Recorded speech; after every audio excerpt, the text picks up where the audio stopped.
오늘도 우리를 위하여 큰일 행하시는 주님 믿음으로 승리를 경험하시는 우리 모든 성도님들 되시기를 주의 이름으로 축원합니다. 오늘 본문의 1절 보면 이방 나라들에 대하여 선지자 예레미야에게 임한 여호와의 말씀이라. 오늘 본문부터 시작해서 51장까지 이방 민족을 향한 하나님의 심판의 메시지가 선포되고 있습니다. 이방 민족을 심판하시는 이유가 무엇일까요? 하나님이 하나님 되심을 나타내기 위해서입니다. 하나님이 역사의 주관자가 되시고 모든 것을 다스리시는 분을 드러내기 위함인 것이지요. 또는 하나님의 백성들을 여전히 보호하신다, 지켜주신다라는 것을 믿게 하시는 하나님의 뜻입니다. 그 중에서도 오늘은 애굽, 이집트를 향한 심판의 말씀을 선포하고 계시는데, 하나님의 마음에 합한 사람이 있었지요. 이스라엘의 왕이었던 다윗입니다. 다윗 이후에 남유다 왕국에 20명의 왕이 있었는데 그 왕들에 대한 하나님의 평가 기준은 다윗이었습니다. 다윗의 길로 행하였는가, 그렇지 아니했는가? 다윗처럼 하나님을 사랑하고 하나님의 말씀에 순종하였는가? 그러면 선한 왕이 되는 것이고, 그렇지 못하면 악한 왕이 되는 것이었습니다. 그 기준이 다윗이었던 것이지요. 다윗을 100점으로 잡으면, 하나님 보시기에 100점으로 잡으면 70점짜리 선한 왕들이, 그렇게 턱걸이한 선한 왕으로 턱걸이한 왕들이 몇몇 있었습니다. 하지만 90점짜리 왕은 단 2명 있었지요. 이스라엘 역사에서 히스기야와 요시야라는 왕이 다윗과 비슷하게 하나님 마음에 합한 왕이었습니다. 이 요시야가 열왕기하 23장에 보면 성전을 깨끗하게 수리하였고, 또 성전 청소하면서 율법책을 찾아서 백성들을 위하여 하나님의 말씀을 낭독하였고, 또 그 말씀에 기록된 대로 모든 우상들을 내쫓았습니다. 그런 하나님이 기뻐하시는 왕이 요시야였는데, BC 609년경에 고대 역사에서 가장 중요한 전쟁이었던, 세계 최초의 세계 대전이었던 갈그미스 전투에서 바벨론과 애굽이 싸우는, 고대 세계의 가장 큰 축이었던 바벨론과 애굽이 싸웠던 이 갈그미스 전투에서 고래 싸움의 새우등이 터져서 이스라엘의 요시야 왕이, 하나님이 기뻐하시는 그 왕이 죽게 되었습니다. 그 요시야 왕이 죽은 후에 그의 아들 여호야김 왕이 왕으로 등극한 지 4년째 되는 날 2차 갈그미스 전쟁이 일어났는데, 오늘 본문이 바로 그 배경입니다. 2절에 애굽에 관한 것이라 곧 유다의 요시야 왕의 아들 여호야김 넷째 해에 유브라데 강가 갈그미스에서 바벨론의 느부갓네살 왕에게 패한 애굽의 왕 바로느고의 군대에 대한 말씀이라. 사실 이 말씀은 아직 2차 갈그미스 전쟁이 일어나기 직전이었는데, 전쟁을 앞두고 있었는데 이미 하나님께서 예언하신 것이에요. 애굽이 바벨론에 의해서 벌써 패했다라고 하나님이 이미 말씀하고 계신 것입니다. 하나님의 계획 안에는 이미 모든 세계의 역사가 그려져 있는 것입니다. 애굽, 이집트는 당시 세계 최강이었고 바벨론은 신흥 강국이었는데, 많은 역사가들이 당연히 애굽이 이길 줄로 알았습니다. 하지만 어떻게 바벨론에게 애굽이 피할 수 있었는가? 역사가들이 의아해했지요. 그 원인을 역사가는 모르지만 성경을 읽어보면 그 답이 나오는 것입니다. 왜 그렇습니까? 하나님이 사랑하시는 요시야를 애굽이 죽였기 때문이에요. 평소에 애굽 왕 바로느고가 했던 말이 3절과 4절에 너희는 작은 방패와 큰 방패를 예비하고 나가서 싸우라. 너희 기병이여 말에 안장을 지워 타며 투구를 쓰고 나서며 창을 갈며 갑옷을 입으라. 자신만만하고 있었습니다. 전쟁에 나가면 바벨론 따위는 아무것도 아니다. 그렇게 애굽 왕은 바로는 생각하고 있었는데, 하지만 하나님이 하시는 말씀은 5절과 6절입니다. 여호와의 말씀이니라. 내가 본즉 그들이 놀라 물러가며 그들의 용사는 패하여 황급히 도망하며 뒤를 돌아보지 아니함은 어찌미냐. 두려움이 그들의 사방에 있음이로다. 발이 빠른 자도 도망하지 못하며 용사도 피하지 못하고 그들이 다 북쪽에서 유브라데 강가에 넘어지며 엎드러지는도다. 애굽의 군대가 그렇게 막강해 보였지만, 인간의 눈으로는 세계 최강이었지만, 하나님 보시기에, 여기 5절에 내가 본즉, 하나님이 보신기에 놀라서 도망가고 있다, 두려움 가운데 빠져 있다 말씀하고 있어요. 인간이 보기에는 애굽이란 존재는 당시 세계 최고였기 때문에 인간의 눈으로는 너무나 두려운 존재이지만, 하나님 보시기에 그것은 아무것도 아니라는 말씀이지요. 우리 성도님들의 삶도 마찬가지입니다. 나의 인간적인 눈으로 보면 내 앞에 있는 환경이 너무나 커 보여서 움츠러들 수밖에 없지만, 좌절할 수밖에 없지만, 절망할 수밖에 없지만, 하나님 보시기에 우리 인생의 고난은 아무것도 아닌 줄로 믿습니다. 또 이 애굽이 얼마나 강대국이었냐 보면 7절과 8절에 강에 물이 출렁임 같고 나일강이 불어남 같은 자가 누구냐. 애굽은 나일강이 불어남 같고 강물이 출렁임 같도다. 그가 이르되 내가 일어나 땅을 덮어 성읍들과 그 주민을 멸할 것이라. 나일강의 범람은 애굽 이집트의 풍요를 가져왔지요. 그것이 범람에서 고대 세계의 패권을 가져오게 되었었는데, 그것을 충분히 자랑할 만했습니다. 그리고 나일강의 출렁이는 것처럼 애굽의 바로느고의 군대는 강력하게 보인다. 군대가 너무나 많아 보인다. 바로의 군대가 출전하면서 우리가 이 강의 출렁임 같이 모든 나라를 진멸시키겠다라고 지금 말씀하고 있는데, 너무나 자신만만하지요. 9절에도 말들아 달려라, 병거들아 정신없이 달려라, 용사여 나오라, 방패 잡은 구스 사람과 붓 사람과 활을 당기는 루딤 사람이여 나올지니라 하거니와.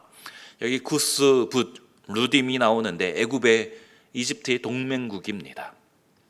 지금 강력한 군대를 믿고 있는 교만하고 교만할 대로 교만해진 애굽이 동맹국을 불러서 같이 바벨론에게 공격해 들어가자라고 하는 너무나 자신만만한 모습이지만, 하나님께서는 무엇이라고 말씀하십니까? 10절에 그날은 주 만군의 여호와께서 그의 대적에게 원수 갚는 보복이 이르리라. 칼이 배부르게 삼키며 그들의 피를 넘치도록 마시리니 주 만군의 여호와께서 북쪽 유브라데 강가에서 희생제물을 받으실 것이미로다. 바로 애굽이 출전하는 바로 그날이 하나님께서 대적에게, 애굽에게 원수 갚는 보복의 날이다 말씀하는 것입니다. 그리고 고대 세계에 가장 중요했던 세계 지도를 뒤흔들었던 그 전쟁에서, 이 갈그미스 전쟁에서 애굽이 바벨론에게 패하게 되었고, 고대 근동의 패권이 바벨론에게 완전히 넘어가고 말았지요. 왜 애굽이 졌는지 역사가는 이해하지 못하였지만, 성경은 그 원인이 하나님으로부터 말미암다 말씀하고 있는 것이에요. 하나님이 바로 그 원수를 친히 갚으셨다는 것이지요. 누구의 원수를 갚는 것입니까? 하나님을 사랑하고 하나님을 위해서 많은 일들을 행하였던 요시야 왕의 원수를 갚는 보복이었습니다. 이것은 하나님께서 우리 삶 가운데도 마찬가지로 역사하는 것이지요. 누군가 우리 성도들을 해하려 할 때 하나님께서는 반드시 그 능력의 손을 펴서 우리의 모든 원수를 무너뜨리며 갚아주시는 분인 줄로 믿습니다. 그러면서 하시는 말씀이 14절에 너희는 애굽에 선포하며 믹돌과 놋과 다바네스에 선포하여 말하기를 너희는 굳건히 서서 준비하라. 내 사방이 칼에 삼키었느니라. 이틀 전에 44장 말씀을 나누면서 이야기했지요. 믹돌은 애굽의 가장 북쪽에 있는 도시 이름이고 노브는 고대 이집트의 수도였고 다바네스는 애굽의 가장 남쪽에 있는 도시입니다. 애굽의 전역이 하나님의 심판을 벗어날 수가 없다고 말씀하는 거예요. 하지만 애굽 온 땅이 완전히 망하게 되었는데, 하지만 26절에 내가 그들의 생명을 노리는 자의 손 곧 바벨론의 느부갓네살 왕의 손과 그 종들의 손에 넘기리라. 그럴지라도 그 후에는 그 땅이 이전같이 사람 살 곳이 되리라. 여호와의 말씀이니라. 그러나 그 땅이 사람 살 곳이 될 것이다. 다시 회복될 것이다. 말씀하는 것이지요. 왜 그렇습니까? 그 애굽 온 땅 가운데 하나님의 백성 유다 자손이 있기 때문이지요. 비록 우리 예레미야서를 살펴보면서 우리 40장 후반 때부터 하나님께서 애굽으로는 가지 말라라는 하셨던 그 말씀을 불순종하여 그 애굽으로 도망갔던 유다 백성이었지만 여전히 그들을 향한 하나님의 사랑 때문에 완전한 멸망은 벗어나게 해주시는 것입니다. 그러면서 27절에 내 종 야곱아 두려워하지 말라. 이스라엘아 놀라지 말라. 보라 내가 너를 먼 곳에서 구원하며 내 자손을 포로된 땅에서 구원하리니 야곱이 돌아와서 평안하며 걱정 없이 살게 될 것이라. 그를 두렵게 할 자 없으리라.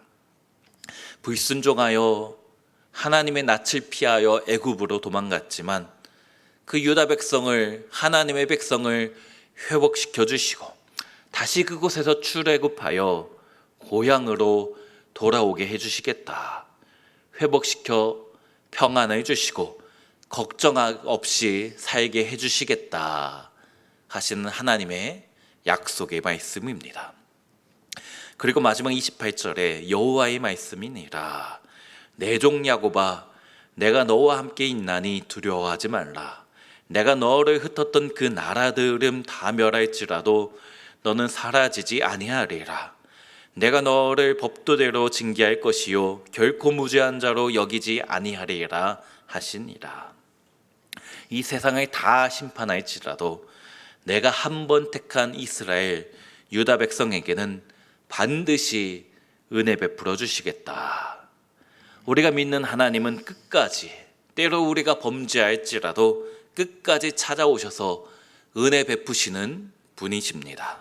또 요시야처럼 주님 위하여 살고자 하는 그 마음, 그 열방이 있다라면 우리 인생의 모든 대적들을 물리쳐 주시고 회복시켜 주시는 분인 줄로 믿습니다.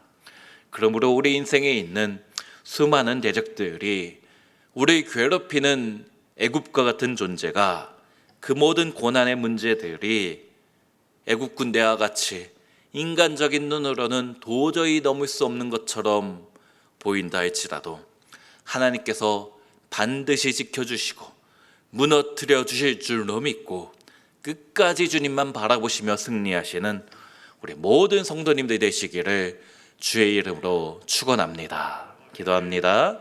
사랑과 은혜가 충만하신 하나님, 그렇습니다. 오늘도 우리 마음을 활짝 열어 주님의 은혜를 사모하고자 이 자리에 나와왔사오니 우리의 모든 간절한 부르짖음을 주님께서 들으시고 이곳에 있는 우리 성도들 그 마음의 소원을 이루어 주시옵소서. 하나님, 때로 우리가 유다 백성과 같이 하나님 말씀에 불순종하여 애굽으로 도망간다 할지라도 그곳까지 찾아와 주시고 반드시 은혜 베푸시는 분이 우리 주님인 줄로 믿습니다. 우리가 요시야처럼 순종할 때 하나님께서 우리 인생의 모든 대적들을 결국 무너뜨려 주시는 분인 줄로 믿습니다. 그 믿음 가지고 우리가 살아갈 때에 우리 앞에 있는 모든 문제들이 애굽 군대와 같이 나일강이 출렁이는 것처럼 너무나 커 보이고 많아 보인다 할지라도 우리의 믿음의 눈을 들어 주님 바라볼 때에 인간의 눈이 아닌 하나님의 관점으로 이 우리 삶을 해석하고 바라볼 때에 놀랍게 역사하시는 주님의 은혜를 날마다 경험할 수 있는 우리 모든 성도들 되게 하여 주시옵소서. 우리 인생의 대적과 같은 문제들, 그것이 질병의 문제인지 물질의 문제인지 어떤 우리 마음을 아프게 하는 또 우울하게 하는 어떤 문제다 할지라도 우리 인생의 대적들을 결국 무너뜨리고 승리를 반드시 주시는 여호와 니시 하나님만을 날마다 바라보며 주님 의지하며 살아가게 하여 주시옵소서. 그래야 할 때에 우리 삶 가운데 더욱더 감사할 것들이 넘치게 하여 주시고 날마다 기쁨이 넘치며 간증거리가 우리 입술 가운데 우리 마음 가운데 끊이지 않는 우리 모든 성도들 되게 하여 주시옵소서. 우리 온 세계 교회를 사랑하시는 하나님, 우리 교회가 날마다 든든히 서가는 교회 되기 원합니다. 말씀이 흥하여 하나님의 역사가 놀랍게 나타나는 우리 교회 되게 하여 주시옵소서. 우리가 하는 모든 사역들 가운데 특별히 연말 사역으로 여러 가지 준비하고 있는 것 가운데 하나님께서 기름 부어주시고 놀랍게 역사하여 주시옵소서. 지난주에 있었던 인카운터 성령 수양회 가운데 기름 부어주셨던 하나님, 날마다 그 기름 부어주심이 우리 모든 성도들 가운데 넘치게 하여 주시옵소서. 그래서 우리 교회가 이 인천과 부천과 부평 모든 땅 가운데 하나님이 살아계심을 증거하며 하나님 나라를 확장시켜갈 수 있는 우리 교회 되게 하여 주시옵소서. 이를 위하여 사용하시는 사랑하는 우리 담임 목사님 능력 위에 능력으로 함께하여 주시고 날마다 기름 부어주셔서 하시는 모든 사역 가운데 그것들을 통하여서 하나님의 일하심이 하늘에서뿐 아니라 이 땅 가운데 드러나게 하여 주시옵소서. 하나님, 오늘도 우리가 말씀 듣고 찬양하고 기도하며 각자의 삶의 자리로 돌아갑니다. 우리가 있는 가정 가운데 천국이 나타나게 하여 주시고 우리가 일하는 직장과 사업장 가운데 하나님의 나라가 드러나게 하여 주시옵소서. 그래서 우리가 일하는 모든 곳 가운데 하나님이 오늘도 우리의 하나님 되심을 증거하며 살아갈 수 있는 우리 모든 성도들 되게 하여 주시옵소서. 그렇게 행하실 줄로 믿사오며 우리를 사랑하시는 예수님의 이름으로 기도하옵나이다. 아멘.